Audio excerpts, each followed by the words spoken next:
একটি আন্দোলন কেবল তার শুরুর লক্ষ্য দিয়ে চিহ্নিত হয় না, বরং সময়ের সাথে সাথে তার অনুগামীরা যে মানসিকতা ধারণ করে সেটি নির্ধারণ করে তার প্রকৃত রূপ। ২০১৩ সালের শাহবাগ আন্দোলন এমনই এক ঘটনা যার পটভূমি ছিল ন্যায় বিচারের দাবি, কিন্তু সময়ের সাথে এটি এক বিশেষ মতাদর্শের প্রতিচ্ছবি হয়ে ওঠে। সেই মতাদর্শের এক অংশ আজ শাহবাগী নামে পরিচিত, যা সমাজের একটি বিতর্কিত ধারার প্রতিনিধিত্ব করে। যে কোনো আন্দোলন সমাজের জন্য কল্যাণকর হতে পারে যদি তা মানুষের চেতনাকে মুক্তি দেয়, বিভাজন তৈরি না করে। কিন্তু শাহবাগী মনোভাবের একটি বড় সমস্যা হলো এটি একমুখী চিন্তার ধারক বাহক। এখানে মতবিনিময়ের জায়গা সংকীর্ণ, বিতর্কের সুযোগ সীমিত এবং ভিন্ন মতের প্রতি এক ধরনের অন্তর্নিহিত শত্রুতা প্রকাশ পায়। একসময় যে কণ্ঠস্বর ন্যায় বিচারের কথা বলতো তা ক্রমশ পরিণত হয়েছে একরৈখিক চিন্তার চর্চায়, যেখানে প্রতিপক্ষ মানেই অন্যায়। শাহবাগী মানসিকতার আরেকটি গুরুত্বপূর্ণ বৈশিষ্ট্য হলো সমাজের প্রচলিত মূল্যবোধের প্রতি তাদের তাচ্ছিল্য। একদল মানুষ যখন প্রগতির নামে নিজেদের শেকড়কে অস্বীকার করতে শুরু করে, তখন তা সমাজে এক ধরনের শূন্যতা তৈরি করে। তাদের ভাষায়, পোশাকে, আচরণে এবং বিশেষত সংস্কৃতির প্রতি দৃষ্টিভঙ্গিতে এই ব্যাপারটি স্পষ্ট।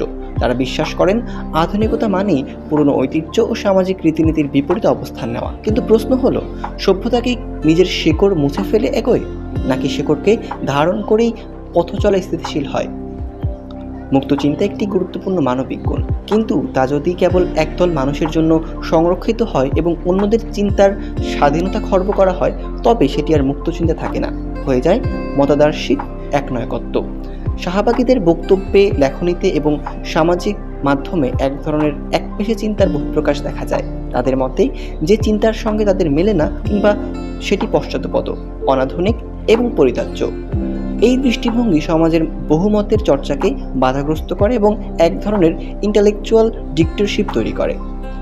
সমাজ পরিবর্তনশীল, নতুন ভাবনা আসবে, পুরনো কাঠামো বদলাবে, এটাই স্বাভাবিক। কিন্তু পরিবর্তনের নামে যদি সমাজের স্বাভাবিক বিন্যাস ও মূল্যবোধকে ইচ্ছাকৃতভাবে বিকৃত করা হয়, তবে সেটি আর সংস্কার নয়, হয়ে ওঠে আত্মপরিচয়ের সংকট। শাহবাগীদের মাঝে এক ধরনের মনস্তাত্ত্বিক দ্বন্দ্ব রয়েছে। তারা একদিকে নিজেদের মুক্তমনা দাবি করেন, অন্যদিকে নিজেদের মৌলিক মূল্যবোধকে অস্বীকার করেন।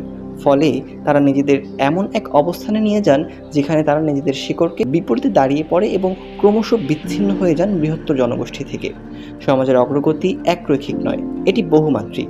শাহবাগীদের মানসিকতা যদি সত্যিই মুক্তচিন্তার পক্ষে দাঁড়াতে চায়, তবে তাদের উচিত হবে ভিন্ন মতকে শ্রদ্ধা করা, সংস্কৃতির প্রতি বিদ্বেষ বন্ধ করা এবং সমাজের শেকড়ের প্রতি দৃষ্টিভঙ্গি পরিবর্তন করা। সমাজের অগ্রগতির জন্য যুক্তি ও সংলাপ জরুরি, পক্ষপাত ও বিদ্বেষ নয়। যারা সত্যি উন্নয়ন ও প্রগতিতে বিশ্বাসী, তারা কখনো নিজেদের অবস্থানকে একমাত্র সঠিক বলে প্রতিষ্ঠা করতে চায় না, বরং সমাজের বিভিন্ন মতাদর্শকে সম্মান জানিয়ে সমৃদ্ধ আলোচনার ক্ষেত্র তৈরি করে।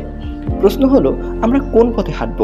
যুক্তির আলোচনার দিকে, নাকি পক্ষপাত দুষ্ট মতাদর্শিক অগ্রাসনের দিকে?